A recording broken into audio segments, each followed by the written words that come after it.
What's up, everybody? It's your girl Mercy. Today, we're going to be going over the importance of time and price. All right, so I'm going to be using this new backtesting software that I discovered. It's called FX Replay. You should definitely check it out. It's super cool. So we're going to go ahead and create a session on here. I'm going to start with a $5,000 account. We're only going to be doing NAS 100, and we will do the safe house method, or let's do the one-to-one method, right? Pretty much one of the methods that we teach in my trading community. The description is a 50-point stop loss, 50-point take profit. All right.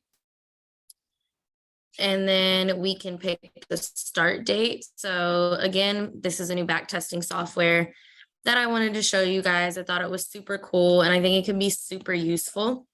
They do let you do a free trial.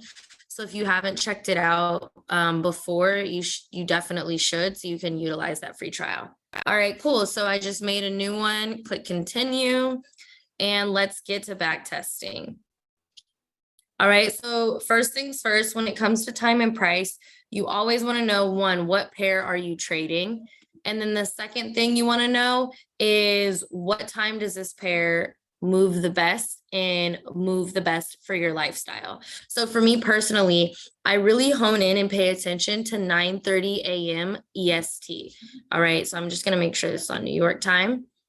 All right, you want to make sure when it says go to custom settings, for me, my next day open, I want to make sure it takes me to 9 a.m. All right, so that way I can just easily go to next stay open, and cool, it takes me to 9 a.m. All right, so that's the thing with time and price. You pretty much only want to trade around your time, right? And you want to back test what time period price works the best for your pair. You never just want to trade at random time. That's the importance of time and price, not trading at random times and knowing the best time to trade the pair that you trade. Because I trade NAS 100, I like stock market open. It works for my life. I have 2 kids. They're usually just waking up in the morning. I can set my son up with some breakfast, and my other one is probably still asleep because he's a newborn. So it works out perfect for me, right? So 1, you want to pick the time that works for your lifestyle. And 2, you want to pick a pair that is accustomed to that time as well. All right. So first things first, I do see that price is failing to swing lower. All right, so price is failing to swing lower. So let's go ahead and get that here. I do see price, let's go to the 4-hour. So price is failing to swing lower. I do see some imbalance here, which is a strong impulsive move to the downside, right? So price may want to fill that gap. And I also see buyers were stopped multiple times in this area. All right. And then we also have this imbalance here that I'm talking about. All right. So let's see. Let's go to the 1-hour and see what else I see. I do see that there is some sell stops here. All right. With imbalance here and an order block here. All right. So the reason I marked that up is because price may want to come in, take the sell stops first before pushing up and taking buy stops. Okay. And there's another set of buy stops right here as well. So we know that buyers are constantly being stopped in this area. I like to go based off the 4-hour to see overall what price may want to do. And it does look like it may want to push up because it is failing to swing lower. So I definitely want to keep that in mind. I'm going to be looking for first this 1-hour order block down. Well, this 1-hour order block here. Then I'm going to go to the 30-minute and the 15 to see if I see anything else that could potentially be a suspect for entry. And I see this 15-minute order block here. All right. So we're pretty much going to wait and see what price does. There's also little sell stops here. So price could take those sell stops, push off this 15-minute order block and keep going. So let's go ahead. This is 9 o'clock. Remember, the importance of time and price is waiting for that time to hit and then reacting based off what the time does. So we pretty much know what we're looking for. So let's keep it going. As you can see, price is moving. What I like about the FX replay is it moves in a manner that the market actually moves. With TradingView, it's a little bit different, but I like how this actually moves, how price would be moving, right?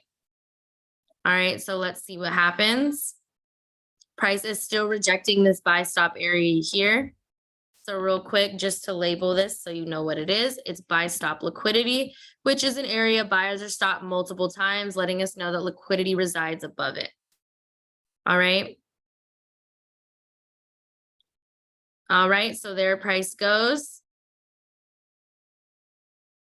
This is opening, and let's see what price is going to end up doing. All right. So one thing I want to point out is we talked about in my last call in my community imbalance boxes. This would be the bearish imbalance box here. So I may look for price to only come to this box and actually reject off this little bearish imbalance box.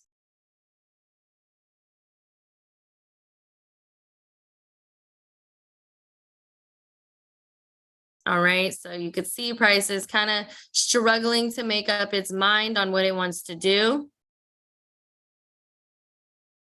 All right, there we go. Pause. I'm going to get my entry. My entry would be here, right? So I'm going to get a long position. I want my stop loss to be about like 50 points.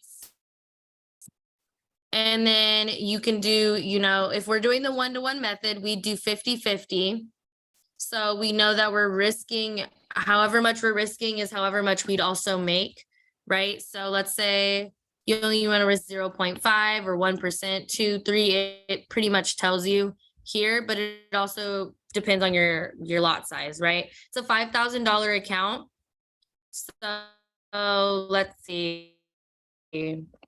Okay, I'm willing to lose like 300 to make 300.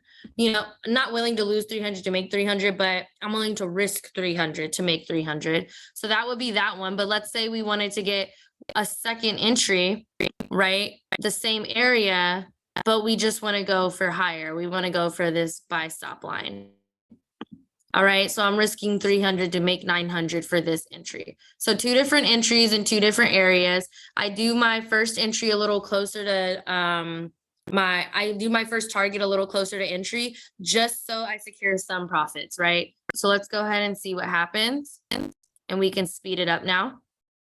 All right, so price ended up actually tapping into that 15-minute order block. So we got our entry a little early, but nothing too crazy. Price is in profit. It looks like it's struggling to break that buy stop line, okay? So price is in profit, but it's struggling to break the buy stop line. So let's see what happens.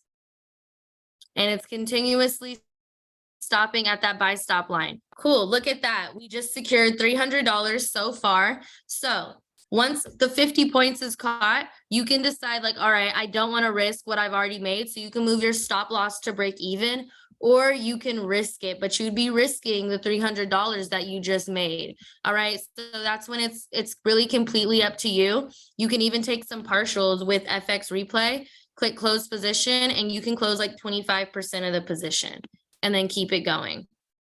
And as you can see, price is continuously pushing up.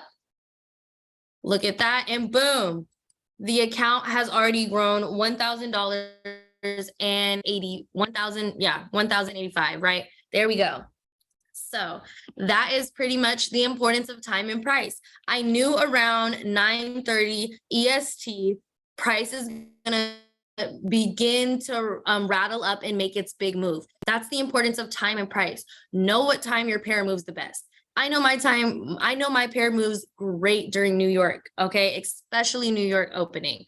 All right, so just make sure you know your pair and you know what time it moves great. And the best way you're gonna do that is back testing. Again, I definitely recommend FX replay. As you can see, the account started with 5,000. Now it's at 6,000, right?